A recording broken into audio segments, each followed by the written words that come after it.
Hi, Gary here.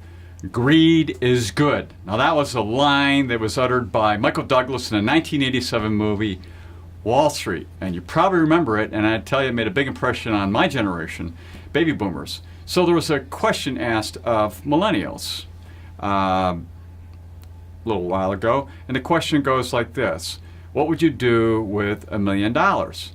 And basically, it was on the street, so it was just anecdotal. Answers came back.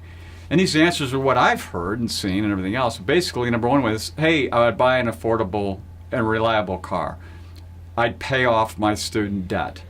I'd buy an affordable home. Now, if you're listening to those answers, they sound, from a boomer's perspective, really conservative. 'Cause I can tell you what boomers would have done with $1 million in 1987. They would have bought a vacation home, a nicer car, and they would have expanded their home on there. They wouldn't be thinking about any of those savings and debt and so forth. So, sometimes people ask, well, why is that? Why is there such a big difference?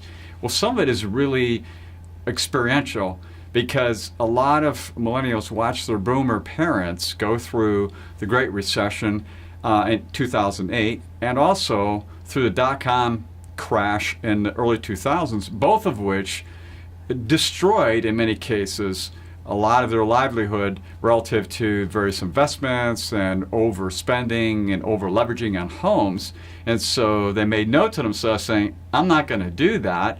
And they kind of flipped the other side. Now, I'd like to make one point about this, which I think is important to consider. And that is that there's kind of a sweet spot in between here. Somewhere in between. You can't be so super frugal to just not enjoy life at all. But then you can't be so overspending to be just out of control. There's something in between, and the in between is different for everybody, but it's probably in between for most people. So when you're going out to do this, not being so adamant about these very severe ways many times that people will approach this, but kind of looking at it, yes, you can cover all your needs, but do take care of some of your wants. That is the freedom afforded you in this country to be able to do those things with the dollar that's available to you. So always think about that too with $1 million, because that response didn't come up, which is interesting, because it would have been like two sides of the coin, completely opposite between millennials, back in the mid 80s when greed was good, with their, most cases, parents, baby boomers. So until next time, enjoy.